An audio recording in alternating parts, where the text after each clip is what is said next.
নারীদেরকে বিশ্বনবী কাচের গ্লাসের সাথে তুলনা করেছেন। কাচের গ্লাস আস্তে ধরতে হয়, আস্তে রাখতে হয় না জোরে রাখতে হয়? জোরে রাখলে কি হয়? ভেঙে যাবে।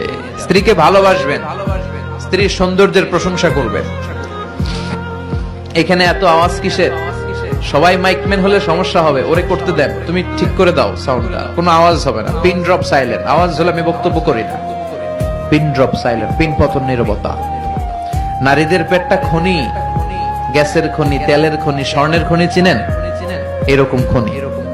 এই নারীকে যদি ইসলাম শিখান, কোরআন শিখান, এই নারীদের পেট থেকে বড় বড় আল্লামা বেরোবে, মুফাসসিরে কোরআন বেরোবে, হাফেজে কোরআন বেরোবে, মশিউর রহমানের মতো শিল্পী বেরোবে। আর যদি হেজাব না পড়ান, জি বাংলা স্টার জলসা দেখতে দেন, এদের পেট থেকে বেরোবে ডাকাত, টেন্ডারবাজ, চাঁদাবাজ, গাঞ্জার টাকা না পেলে যে বেয়াদব গুলো লাথি মেরে মায়ের ঘর থেকে বের করে দেয়, এরকম বেয়াদব। এজন্য নারীদেরকে যত্ন নিতে হবে।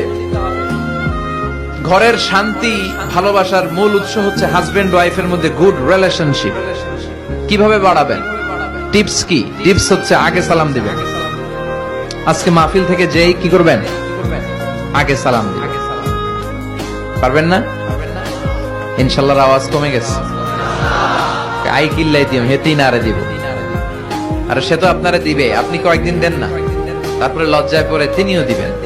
মা আয়েশা বলেন, আমি এত বছর বিশ্বনবী সংসার করলাম, একদিনও আমি বিশ্বনবীকে আগে সালাম দিতে পারি নাই।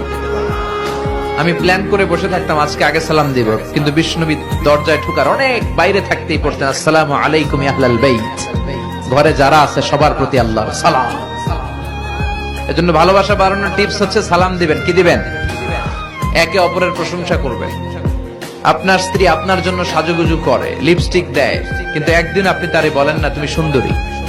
অন্য কেউ যদি বলে ভাবি আপনি সুন্দরী, ভেজাল লাগবে না? বউ আপনার, আপনি বললেন না তুমি সুন্দরী, পাশের ঘরের এক ভাই বলল ভাবি আপনার তো হেভি লাগতেছে, অসাধারণ, আপনি ঝামেলা আছে না নাই? আপনি বললেন না সুন্দরী, আপনার ছোট ভাই বলে ভাবি তুমি সুন্দরী, ভেজাল